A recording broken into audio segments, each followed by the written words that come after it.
Today we're going to experience the longest walk, which is a game based on personal story about mental issues.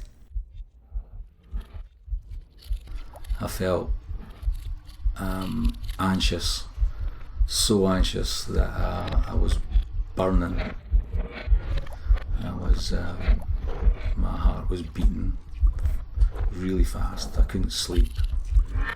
I got tireder and tireder because I couldn't sleep, because I was worrying, and it was worry. I've let my family down.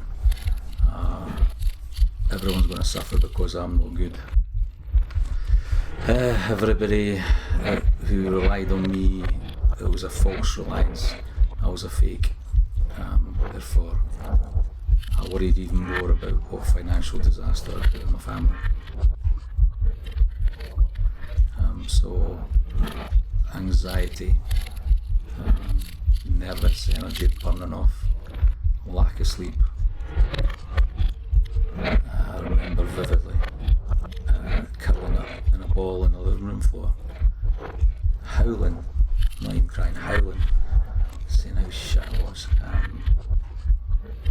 I felt so bad. That's all I could do. I just wanted to be taken away from all.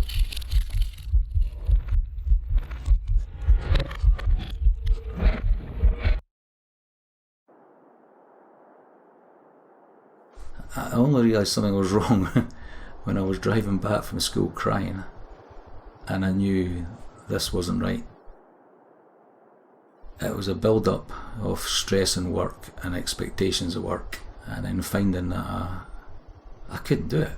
I wasn't alone, other people were struggling with it, but I just thought, I can't do this. Why? What's wrong with me? Why can't I do it? I'm a failure.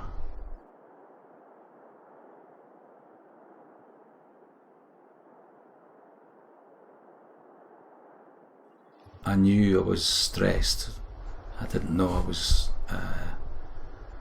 depressed, and I think it just got worse after that point.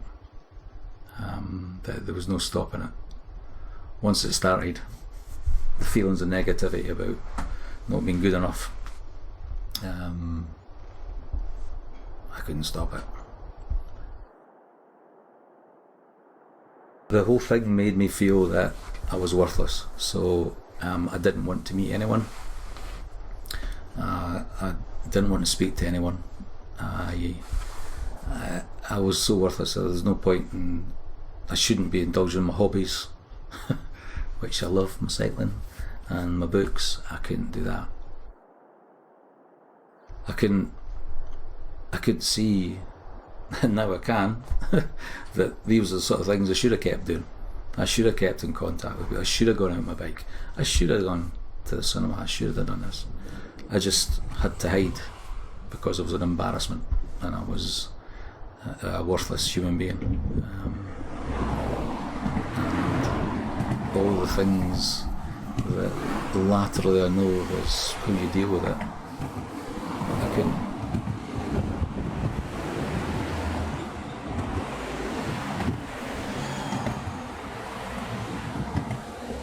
It consumed me, finding a way to kill myself that nobody would get hurt with. I.e., if I didn't want to jump in front of a train in case the train driver had to slip or slope. I didn't want to hang yourself in the forest because some kid might find you. But I didn't want to kill myself. But I did. And it was not a drama thing. It wasn't attention. I'm a useless piece of shit. I'm no good to anyone. Everybody would be better off without me. Which doesn't make sense. Now, it doesn't make sense. But I was so desperate. I was so down. I could understand why people would do it. And I was so numb that I could feel that people in my position then I could see how they could do it. But unfortunately I knew I couldn't because of my family. There's no way. Even though I was suffering and I was hating it and I was absolutely hating myself, I would have never done that to my family.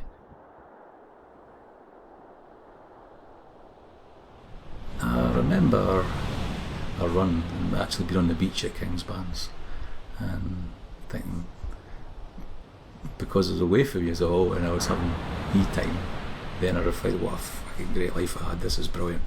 I love my family and this is great. I can do this.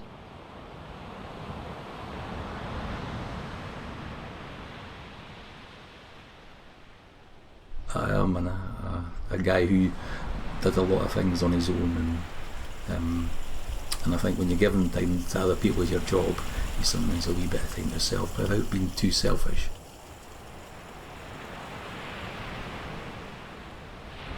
But as soon as I got out there and into my stride, which not a great runner, but into my stride, the head would clear, and then you could just enjoy the experience. So you hear the birds, you listen to the sea crashing in, you feel tactile the sand, and the experience of being doing that sort of thing. So I could enjoy the surroundings. But yeah, at the start, bang, rush, because all it was about timetabling. And at the end, yeah, more relaxed. I could come home and get on with the rest of it.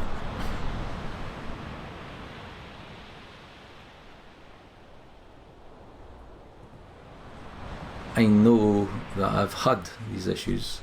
I'm hopeful I won't have them again. I can't tell if I'm going to have them or not. I don't know what's going to kick in. You know, I didn't think I'd get it after the second time. But then I went back in that position of responsibility and I had a trigger there.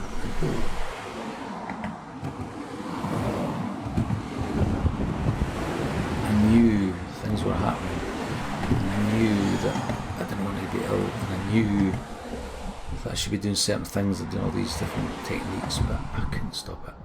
And that was also a frustrating thing, that to have this experience of 2 big episodes and then the third one to come again and know and be aware, because I was awareness of triggers and stresses, and because I couldn't get a grip with that made it worse. And for the second and third episodes I got better at dealing with it and saying, well, I can't do anything about it, I'm ill.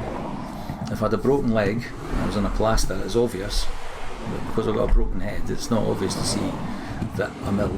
I think the last time I was ill was much quicker because I did get the grip. I would like to think I'm a better person for it. It was a good thing. It was a horrible thing, but it was a good thing in that it made me reflect on what was important. The family was more important than anything else. What other people think doesn't matter apart from the ones close to you. And work is important, but hey, it's a job, and getting that balance right, and that's what was wrong.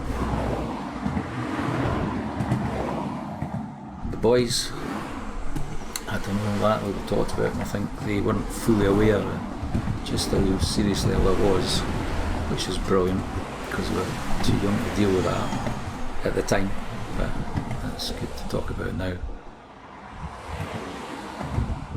I hope they know that if anything that happens to them, then they understand that, well, it's happened to their dad, so, and he's still here and he's still okay, I hope. And and yeah, that if it happens to their friends and that happens to people they love, that they'll have insight into to know that people need help.